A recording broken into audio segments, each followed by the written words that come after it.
श्रृंखला सर्व आत्माओं के पिता परमात्मा शिव के द्वारा उच्चारित महावाक्यों के संकलन पर आधारित है। ओम शांति। गॉडलीवुड स्टूडियो द्वारा प्रस्तुत अमूल्य रत्न में आप सभी का हार्दिक स्वागत है। यूं तो प्रत्येक इंसान अपने जीवन में सुख, शांति व सफलता को प्राप्त करने का ही पुरुषार्थ करता है, परंतु आज की दुनिया में देखा जाता है कि इंसान इतना स्वार्थी हो गया है कि वह अपने स्थूल लक्ष्यों की प्राप्ति के लिए जीवन के अंदर कोई भी गलत कर्म करने से नहीं चूकता है। स्वार्थी इंसान दुख व अशांति के अंधियारे में चला जाता है, अपने लक्ष्य से दूर हो जाता है। स्वार्थ के इस तमस को दूर करने का माध्यम व विधि क्या है, आज हम ईश्वरीय महावाक्यों द्वारा समझेंगे। और इन महावाक्यों के स्पष्टीकरण के लिए हमारे मध्य हैं प्रजापिता ब्रह्मा कुमारीज ईश्वरीय विश्वविद्यालय के वरिष्ठ राजयोगी शिक्षक आदरणीय राजू भाई साहब। तो सब आपका आज के एपिसोड में बहुत बहुत स्वागत है। तो सब आज हम बात करेंगे 26 अगस्त 1984 के महावाक्यों पर, जिसका टॉपिक है सफलता का मंत्र। परमात्मा कहते हैं कि इस बेहद के मधुवन मंडल में सूर्य और चंद्रमा दोनों का मिलन होता है। इन दोनों के मिलन से सितारों को ज्ञान सूर्य द्वारा शक्ति का विशेष वरदान मिलता है और चंद्रमा द्वारा स्नेह का विशेष वरदान मिलता है, जिससे लवली और लाइट हाउस बन जाते हैं। यह दोनों शक्तियां सदा साथ साथ रहे। माँ का वरदान और बाप का वरदान दोनों सदा सफलता स्वरूप बनाते हैं। सब माँ बाप के इस नए रूप को और इन नई प्राप्तियों को थोड़ा स्पष्ट करें। परमात्मा ज्ञान सूर्य हैं जी, और जब वो इस सृष्टि पर आते हैं, जिस तन में प्रवेश करते हैं, उनको ज्ञान चंद्रमा का टाइटल देते हैं। ज्ञान चंद्रमा माँ ब्रह्मा बाबा हैं और ज्ञान सूर्य शिव बाबा हैं पिता के रूप में। परमात्मा कहते हैं जब इन दोनों का मिलन होता है, बाप और दादा का, शिव बाबा और ब्रह्मा बाबा का, तो आप बच्चों को शिव बाबा से शक्तियों का वरदान मिलता है और माँ के द्वारा आपको स्नेह का वरदान मिलता है। तो स्नेह और शक्ति का वरदान प्राप्त करने वाले आप बच्चे माता पिता की पालना में पलने वाले हैं। इसलिए जिनको माता पिता का स्नेह और शक्ति प्राप्त हो रही है, उनको हर कर्म में सफलता अवश्य मिलती है। जी, परमात्मा में कहते हैं कि किसी भी वर्ग वाली आत्माएं जो भी कोई कार्य कर रही हैं, सभी का मुख्य लक्ष्य यही है कि हम अपने कार्य में सफल हो जाएं। और सफलता क्यों चाहते हैं? क्योंकि समझते हैं हमारे द्वारा सभी को सुख शांति की प्राप्ति हो। चाहे अपने नाम के स्वार्थ से करते हैं, अल्पकाल के साधनों से करते हैं, लेकिन लक्ष्य स्वप्रति व सर्वप्रति सुख शांति का है। लक्ष्य सभी का ठीक है, लेकिन लक्ष्य प्रमाण स्वस्वार्थ के कारण धारण नहीं कर सकते हैं। इसलिए लक्ष्य और लक्षण में अंतर होने के कारण सफलता को पा नहीं सकते हैं। बस अब सफलता को ना प्राप्त होने का ये जो विशेष कारण परमात्मा ने बताया, इसको थोड़ा स्पष्ट करें। आजकल कई लोग सेवाएं बहुत करते हैं, समाज सेवाएं करते हैं और उनका यही लक्ष्य रहता है कि सेवा से हर आत्मा को सुख और शांति प्राप्त हो। जी, लेकिन उस सेवा के पीछे एक स्वार्थ रहता है कि मेरा नाम हो, मुझे लोग पहचाने, मुझे लोग जाने। तो वो स्वार्थ भाव होने के कारण लक्ष्य जो है, उस लक्ष्य के अंदर वो लक्षण दिखाई नहीं देते। जी, इसलिए सफलता प्राप्त नहीं होती है। बहुत गहरी बात है कि समाज में सेवा करने वाले अनेक समाज सेवी आत्माएं हैं, बहुत मेहनत करती हैं और यही लक्ष्य रखती हैं कि हम भी सुखी रहें और सब आत्माएं सुखी हों। जी, लेकिन उस सुख के पीछे और लक्ष्य के पीछे अंदर की जो भावनाएं हैं, वो मेरा नाम होगा, मेरे कुल का नाम होगा, मेरी महिमा होगी, कई प्रकार की कामनाएं रख कर के फिर सेवा करते हैं। जी, और वो सूक्ष्म कामनाएं होती हैं, पर से पता नहीं चलता। कहेंगे नहीं, हम तो निस्वार्थ भाव से सबकी सेवा कर रहे हैं, लेकिन अंदर से होता है लोग मुझे पहचाने, मेरी महिमा होगी, मेरा नाम होगा, मेरे वंशज का, मेरे कुल का नाम होगा। तो ये जो स्वार्थ भावना है, तो परमात्मा कह रहे हैं इस स्वार्थ के कारण कार्य अच्छा है लेकिन सफलता प्राप्त नहीं होती। क्योंकि अंदर भावनाएं अलग हैं। जब सेवा करने वाले सेवाधारी के अंदर कोई भी प्रकार की अपने प्रति कोई कामना नहीं रहती, निस्वार्थ भाव से, वैसे तो परमात्मा कहते हैं बच्चे इस संगम के समय पर या इस कलयुग के अंदर जो भी कर्म किए जाते हैं उस कर्म की, उस पुरुषार्थ की प्रारब्ध तो निश्चित है ही है जी। कोई कर्म निस्वार्थ होता ही नहीं है। लेकिन भावनाएं अगर हमारी स्वार्थ की रहती हैं कि मैंने किया है तो तुरंत मुझे कोई ना कोई पूछे, कोई महिमा हो, कोई नाम हो, कुछ अखबारों में छपे, कुछ टीवी पर आए, कई प्रकार की ऐसी कामनाएं रहती हैं, तो जो भावना है उसमें परिवर्तन आ जाता है, इसलिए सफलता प्राप्त नहीं होती। परमात्मा हम सब बच्चों को कहते हैं निस्वार्थ भाव से तुम कर्म किए चलो। जो कर्म तुम करोगे उसका फल अवश्य प्राप्त होगा, लेकिन कामना रख करके वो कर्म नहीं करो। तो सफलता का आधार है अंदर का निस्वार्थ भाव। भले हमें उसके प्राप्ति तो अवश्य होनी है, लेकिन परमात्मा तुम वो कामना रख करके वो कर्म नहीं करो। परमात्मा हमें कहते हैं कि ऐसी आत्माओं को अपने मुख्य लक्ष्य को प्राप्त करने का सहज साधन यही सुनाओ।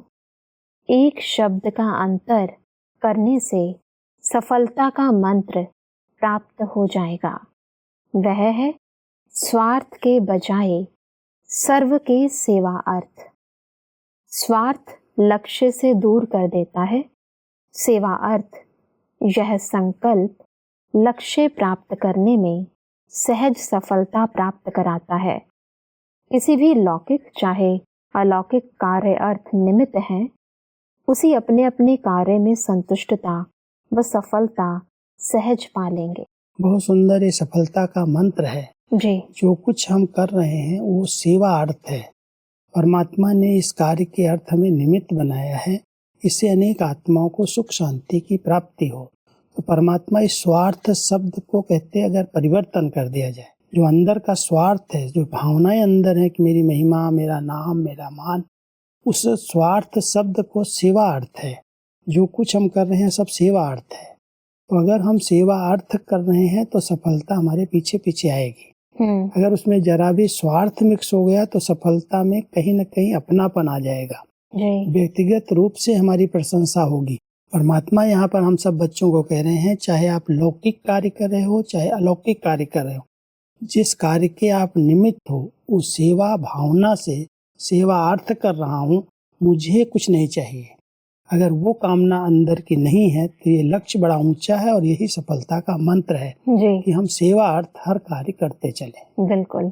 परमात्मा हमसे कहते हैं कि सारे कलह कलेश हलचल अनेक प्रकार के विश्व के चारों ओर के हंगामे इस एक शब्द स्वार्थ के कारण है, इसलिए सेवा भाव समाप्त हो गया है। जो भी जिस भी ऑक्यूपेशन वाले हों, जब अपना कार्य आरंभ करते हैं तो क्या संकल्प लेते हैं? निस्वार्थ सेवा का संकल्प करते हैं, लेकिन लक्ष्य और लक्षण चलते चलते बदल जाता है। तो मूल कारण चाहे कोई भी विकार आता है, उसका बीज है स्वार्थ। तो बहुत ही गहरा कारण परमात्मा इस सारे संसार के अंदर जितनी भी प्रॉब्लम्स हैं उसका बता रहे हैं। इसको थोड़ा और स्पष्ट करें। क्योंकि कई प्रकार से व्यक्ति सेवा तो कर रहा है, लक्ष्य तो उसका बड़ा ऊंचा रहता है कि हम ये करें, समाज के लिए ये करेंगे, देश के लिए, विश्व के लिए ये करेंगे, बहुत सारी ऊंची भावनाएं लेकर के वो कर्म कर रहा है। लेकिन कर्म में जो हलचल हो रही है, जो हंगामे हो रहे हैं, जो पार्टीबाजी हो रही है, जो लोग नीचे ऊपर कई प्रकार के विरोध कर रहे हैं, उसका कारण है व्यक्ति अपनी पार्टी का अपना कहीं ना कहीं नाम चाहता है, कहीं ना कहीं उसके अंदर स्वार्थ भावनाएं छिपी हुई हैं। जबकि उसको कोई भी सेवा जो कर रहा है उसके पीछे लक्ष्य है निस्वार्थ भाव। निस्वार्थ भाव की बजाय अगर व्यक्तिगत रूप से या अपने किसी परिवार के लिए या अपनी पार्टी के लिए किसी भी प्रकार का स्वार्थ रख करके कि मेरी आगे पार्टी बढ़ेगी, मेरा नाम होगा, मेरे परिवार का नाम होगा, तो वो जो स्वार्थ की भावनाएं हैं वो लक्ष्य से दूर कर देती हैं और वहाँ पर विरोध शुरू हो जाते हैं, वहाँ पार्टीबाजी शुरू हो जाती है। वैसे देखा जाता है कि जब स्टार्ट करता है इंसान तो उस समय उसके मन में ऐसी कोई भावना नहीं होती, परंतु चलते चलते एक दूसरे को देखा देखी उसके अंदर वो भावनाएं उत्पन्न होनी शुरू हो जाती हैं। तो ये जो चेंज आता है इसका मूल कारण क्या है? इसका मूल कारण यही है कि एक समानता का भाव नहीं है। हमने किया या आपने किया। अगर देश की प्रगति हो रही है, व्यक्ति का उत्थान हो रहा है, तो हम एक दूसरे को कटाक्ष न करें, लेकिन पद के लिए, अपनी पोजीशन के लिए, अपना नाम के लिए कई प्रकार के विरोध हम खड़े करते हैं। अच्छे कार्य में भी हम रुकावट डाल देते हैं।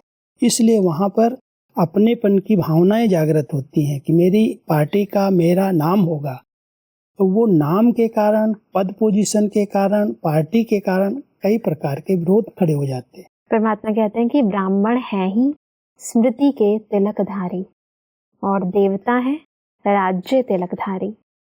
बाकी बीच का फरिश्ता स्वरूप, उसका तिलक है संपन्न स्वरूप का तिलक, समान स्वरूप का तिलक। परमात्मा हम सबको वर्तमान समय का जो तिलक है वो स्मृति का तिलक है।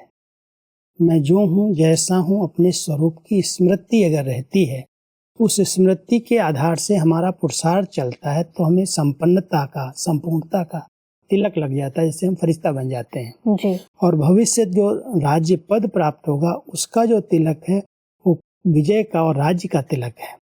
तो संगम पर ब्राह्मणों को स्मृति का तिलक लगता है और ब्राह्मण जब पुरुषार्थ करते करते फरिश्ता स्थिति को, संपूर्ण स्थिति को प्राप्त करते हैं, संपूर्णता का तिलक लगता है। और जब ट्रांसफर होते हैं, राजाई घराने में देवता बनते हैं, तो उनको जैसे राज्य का तिलक मिल जाता है। जी। परमात्मा कहते हैं कि कल्प कल्प के सफलता के अधिकारी विशेष आत्माएं हो, इसलिए सफलता जन्म सिद्ध अधिकार हर कल्प का है। इसी निश्चय नशे में सदा उड़ते चलो। सभी बच्चे याद और प्यार की मालाएं हर रोज बड़े स्नेह की विधि पूर्वक बाप को पहुंचाते हैं। इसी की कॉपी भक्त लोग भी रोज माला जरूर पहनाते हैं। ऐसा बहुत सुंदर कंट्रास्ट परमात्मा ने बताया है। क्योंकि इस समय बच्चे जो हैं बहुत प्यार से परमात्मा को याद करते हैं जी। और याद में जैसे स्नेह की मोतियों की माला परमात्मा के ऊपर डाल देते हैं। तो संगम पर हम बच्चे जितना याद और प्यार से परमात्मा को याद करते हैं, बार बार उनकी स्मृति में रहते हैं, तो ये स्मृति की माला इस समय हम अपने स्नेह की माला परमात्मा के ऊपर डालते हैं जी। और भक्ति मार्ग के अंदर देवी देवताओं की मूर्तियों पर, चाहे वो जड़ मूर्तियां हैं, उन पर लोग रोज फूल मालाएं चढ़ाते हैं। जी। तो वर्तमान समय के कर्मों का यादगार प्रैक्टिकल में स्थूल रूप में देवी देवताओं को रोज फूल मालाएं पहनाई जाती हैं। जी। इसीलिए परमात्मा ने कहा कि जो सच्ची लगन में मगन रहने वाले बच्चे हैं, वह अमृत वेले बहुत बढ़िया स्नेह के श्रेष्ठ संकल्पों के रत्नों की मालाएं, रूहानी गुलाब की मालाएं रोज परमात्मा को अवश्य पहनाते हैं। तो सभी बच्चों की मालाओं से परमात्मा श्रृंगारे होते हैं। अमृत वेले जब हम परमात्मा की याद में बैठते हैं जी। तो कई प्रकार के शुद्ध संकल्प इमर्ज होते हैं अंदर अंदर। बाबा के प्रति बहुत शुक्रिया अंदर अंदर निकलती है। तो परमात्मा कह रहे हैं, एक जैसे स्नेह के मोतियों की मालाएं हैं, जैसे गुलाब के पुष्प की मालाएं हैं, ये हैं अंदर की स्मृतियों की मालाएं। जो हम अंदर भावनाएं हमारी अंदर बाबा के प्रति जागृत होती हैं, वो भावनाओं के आधार से जितना हम प्यार से बाबा बाबा कहते हैं, वो जैसे वो मालाएं हम पहनाते जाते हैं। मोतियों की मालाएं बाबा के पहनाई, गुलाब की माना खुशबू की फैलाई, दिव्य गुण हमारे अंदर आते गए। तो ये संगम पर जब हम परमात्मा को ये स्नेह की मालाएं, मोतियों की मालाएं पहनाते हैं, तब भक्ति के अंदर हमारी यादगार के ऊपर, हमारी मूर्तियों के ऊपर लोग उसी प्रकार की मालाओं का विशेष अर्पण करके उसकी पूजा करते हैं। यानी जो भी हम सिमरण करते हैं तो उसकी भी यादगार है, गुणगान करते हैं तो उसकी भी यादगार है, हर कर्म की यादगार जी।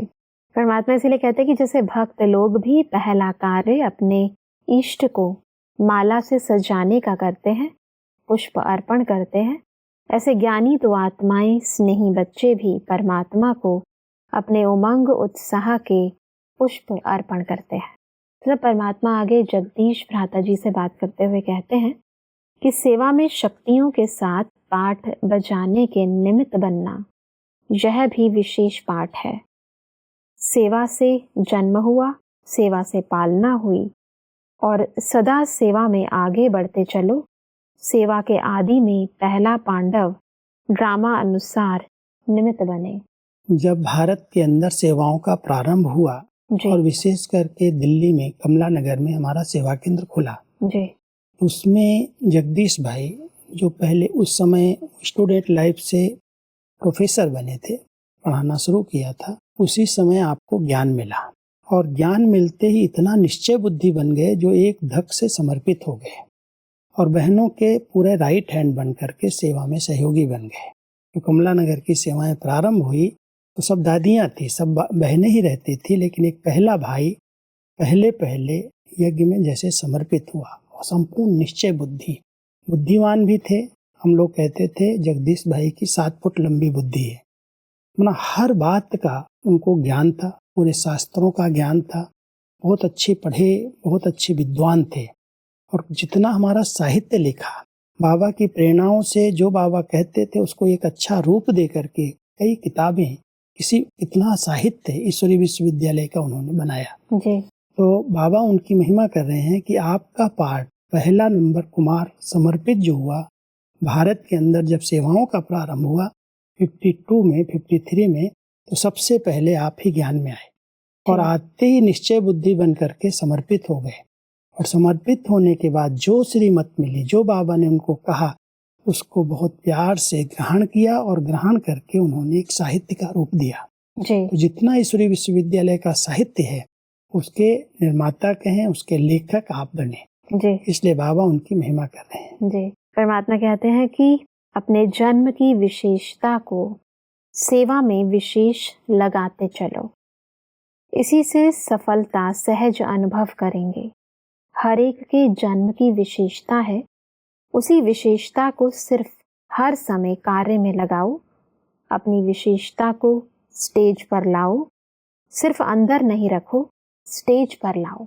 वैसे जीवन के अंदर सफलता प्राप्त करने की जो विधि परमात्मा ने बताई है, इसको थोड़ा स्पष्ट करें। परमात्मा उनका एक उदाहरण लेकर के अपने सभी बच्चों को कह रहे हैं कि जब कोई ज्ञान में आते हैं, जो अलौकिक जन्म हमें मिलता है, जी उस जन्म के आधार से उसकी जो उस समय की विशेषताएं हैं, बहुत अच्छा उमंग है, उत्साह है, उस समय की हिम्मत है, निश्चय है, नशा है, जिस तरह से हम बाबा के बच्चे बनते ही उस विशेषता से हम इस ईश्वरीय कार्य में लग जाते हैं।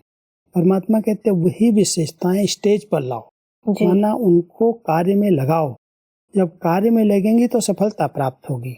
तो जगदीश भाई जी ने अपनी उन सब विशेषताओं को, जो उन्होंने आदि काल में शुरू में बहुत त्याग से, एकदम बेगरी पार्ट के समय वो आए ईश्वरीय विश्वविद्यालय में और बहुत मेहनत करके बहनों के साथ रह करके हर प्रकार से सहयोगी बने और सहयोगी बन करके अपनी विशेषताओं को उन्होंने स्टेज पर लाया। तो ऐसे ही परमात्मा कह रहे हैं आप बच्चों के अंदर जो विशेषताएं हैं उनको कार्य में लगाने से वो विशेषताएं बढ़ जाएंगी।